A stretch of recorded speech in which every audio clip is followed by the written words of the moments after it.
Back when I was 16, I'm nearly 17 now, I briefly dated a guy named Tyler for what was maybe almost 5 months, and we broke up when my mom's job moved us 3 states away.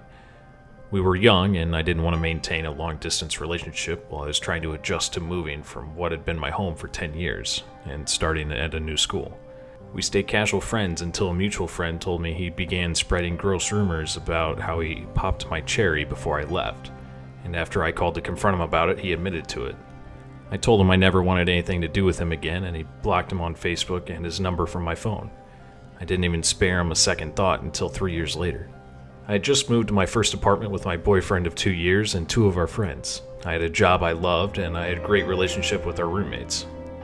And it was an ideal arrangement for all of us. One night, I opened my Yahoo account for the first time in a little over a year from my desktop rather than my phone app, and immediately I had an instant message from Tyler.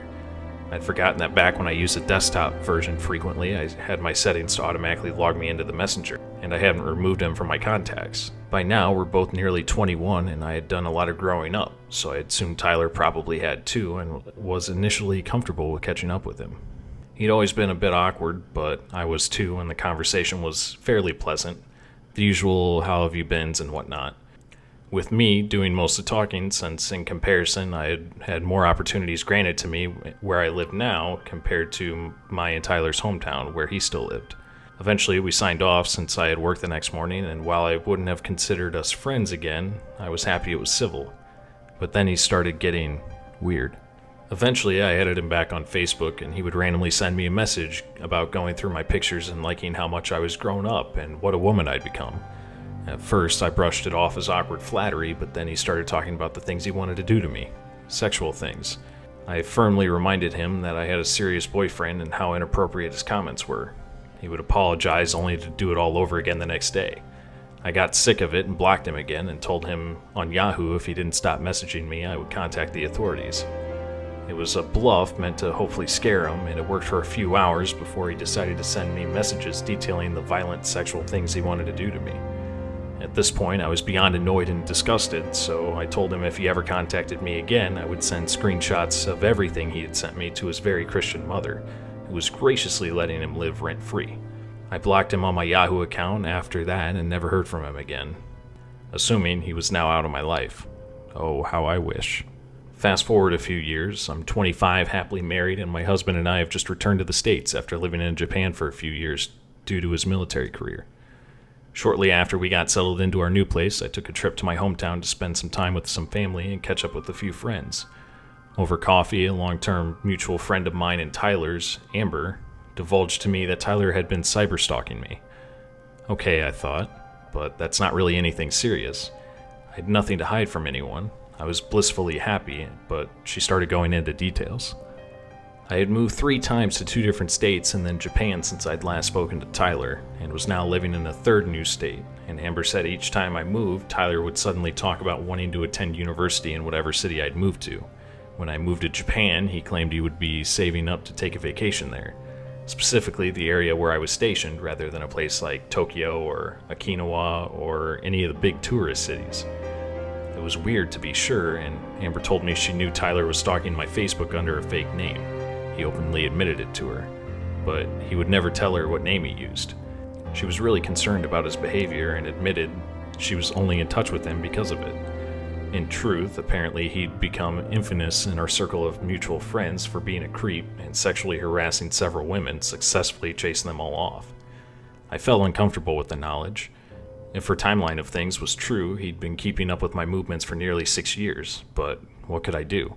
Neither of us knew what name he was using, and if all he was doing was following when and where I moved, I didn't think there was any harm to it beyond just being creeped out, since he was very unlikely to be able to afford to travel to wherever I was at the time anyway. I went home and eventually forgot what Amber had told me, since there wasn't really anything I could do about it. I wasn't receiving any harassing emails or texts, so out of sight, out of mind. Months passed, and I went to work as usual. I was a hostess at an upscale local restaurant, and one night a coworker and fellow hostess named Gina said, "Oh hey, you had a friend stop by here yesterday." Friend? I had moved here nearly a year ago by now, but the only friends I had were my coworkers. When I asked her who, assuming it was just a regular I was friendly with, I felt my heart stop when she said, "Tyler." I asked if she was sure, and she vaguely described his appearance, assuring me that she had told him I was off that day and that she didn't know when I worked next. Hiding my panic, I claimed to not know anyone named Tyler, and maybe he was looking for a previous employee. My first name is really common, and excused myself to the bathroom. Sure enough, there was a message from Amber on my phone when I opened it. She'd come home from work to see a Facebook post, which she screenshot and sent to me, about a friend of hers and Tyler visiting a city next to where I lived, which is a huge tourist attraction, and Tyler had gone with him. The restaurant I currently worked for only had maybe 7 locations scattered in various areas surrounding the tourist hub, each with the company name and an add-on depending on the specific location in the town to make them easy to find. The coworkers I was friends with would tag me as checked in with them on Facebook when we would have drinks together after work. And it seemed Tyler had used them to find which location I worked at. Terrified, I spoke with my manager and told him everything that Amber had told me, and that Tyler had apparently been showing up looking for me. And blessedly, he had let me have the following day off. I still had to finish my shift. We had no one available who could cover for me to go home, but he gave me tasks that kept me away from working the front door. And since it was a slow night, Gina had let me go home first after I filled her in on the situation. I immediately called my husband when I clocked out, and he picked me up rather than letting me walk home like I usually did. Thankfully, my husband had recently decided to switch military branches and would have to go to training for a few months, and we decided it would be better for both of us if I moved to his hometown to be near our family. I gave my job my 2 weeks notice the next day, much sooner than I had planned, but my manager already knew I would be moving again anyway and understood that I probably wanted to quit now rather than later.